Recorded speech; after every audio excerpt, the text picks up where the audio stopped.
Vous errez sur Internet quand tout à coup, vous tombez sur une vidéo.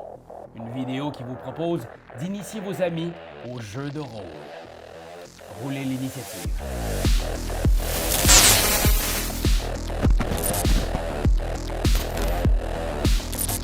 Critical est un jeu de rôle accessible conçu comme une série télé.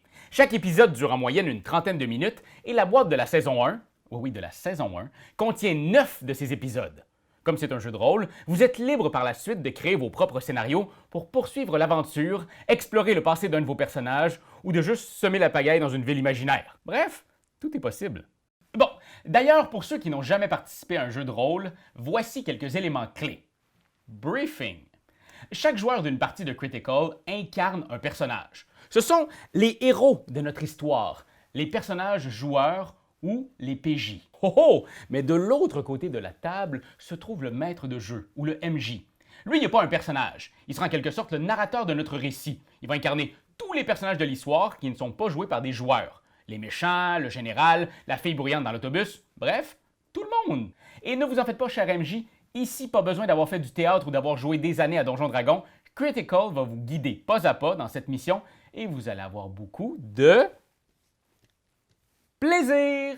Nous sommes en 2035. Le monde n'a pas beaucoup changé. Vous êtes membre d'une agence qui doit enquêter sur des dossiers sensibles. Terrorisme, disparition, complot. Les joueurs et leurs personnages seront lancés dans une aventure intense, pleine de mystères et d'action. Les joueurs commencent par choisir une des 4 fiches carrière. Choisissez aussi une carte historique parmi les 2 disponibles en lien avec votre carrière, en vous fiant à ces symboles. Trouvez aussi la carte équipement de départ avec votre symbole carrière.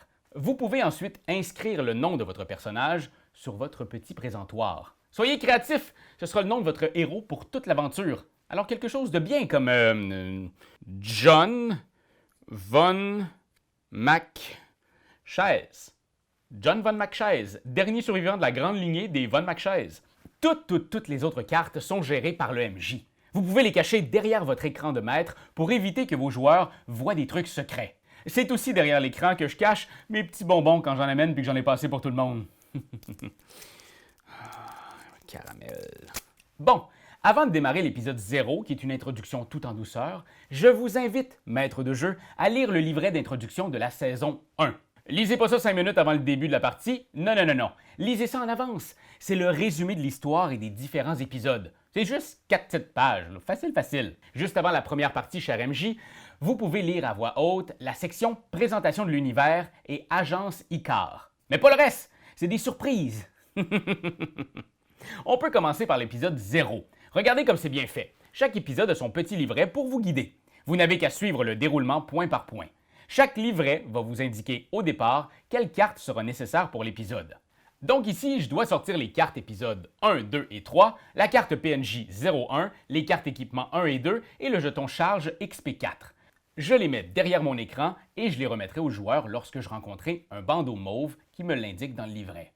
Parce que oui, c'est simple comme ça. Quand je rencontre un icône livre, c'est une narration. Je vais lire ces éléments à voix haute à mes joueurs pour les mettre en contexte. L'icône avec un phylactère m'indique une scène de roleplay. Les joueurs peuvent alors discuter, poser des questions aux personnages dans la scène et c'est à moi, en tant que MJ, de répondre. Mais pas de stress, le livret va vous fournir un lot de réponses pour chaque situation et même des indications pour incarner la personnalité du personnage en scène. L'icône D signifie que les joueurs sont devant un test. Bon, par exemple, ici les joueurs doivent grimper une clôture pour entrer dans une base secrète. Ils doivent faire un test physique d'athlétisme de difficulté 2. À ce moment, les joueurs doivent lancer leur dé, ajouter leur bonus et obtenir une valeur égale ou supérieure à la difficulté. Donc ici, 2. Si c'est un succès, annoncez le résultat vert. Mais si c'est un échec, lisez les conséquences rouges. Les tests vont toujours mettre à l'épreuve une des 4 caractéristiques de votre fiche carrière. Si cet attribut est souligné en rouge pour vous, c'est une spécialité. Donc, vous ajoutez 1 à la valeur de votre dé lors des tests de ce type.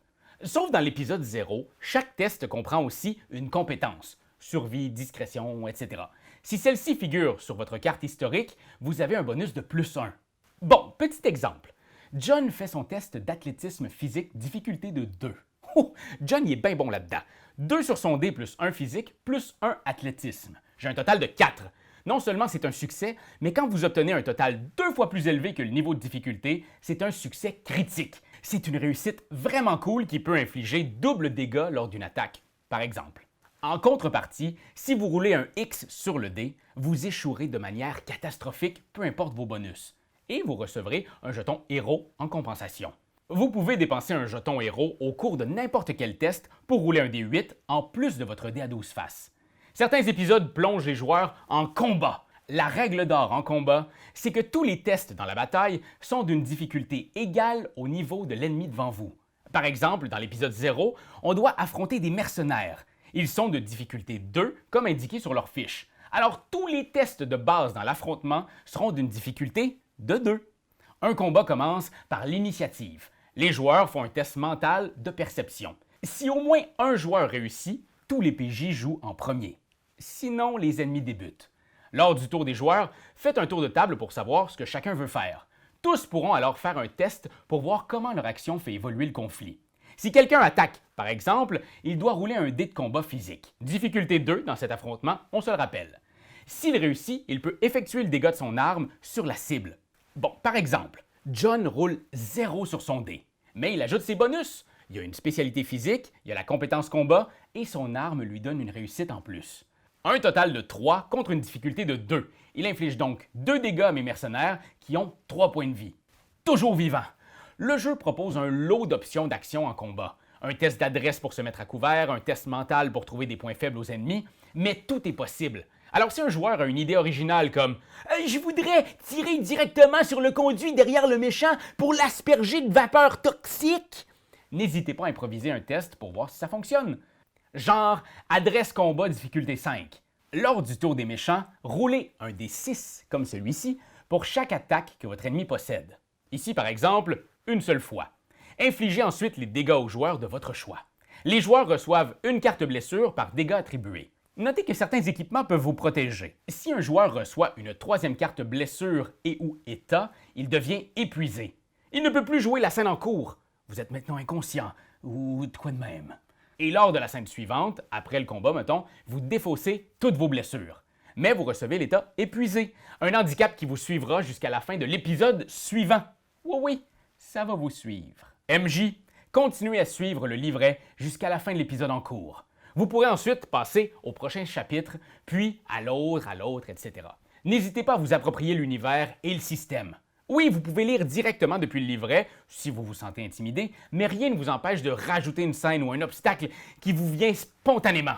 Critical n'est pas uniquement une boîte d'initiation au jeu de rôle, c'est aussi un système simple avec lequel vous pourrez créer un monde infini d'aventures. Bon, ce dossier est clos. Mais ce n'est que le début de votre travail à l'agence, cher agent. Il y a beaucoup de trucs à régler ici. Ah oui! Faudrait que quelqu'un repasse mes chemises. Je dirais que c'est un test d'adresse savoir-faire de difficulté 3.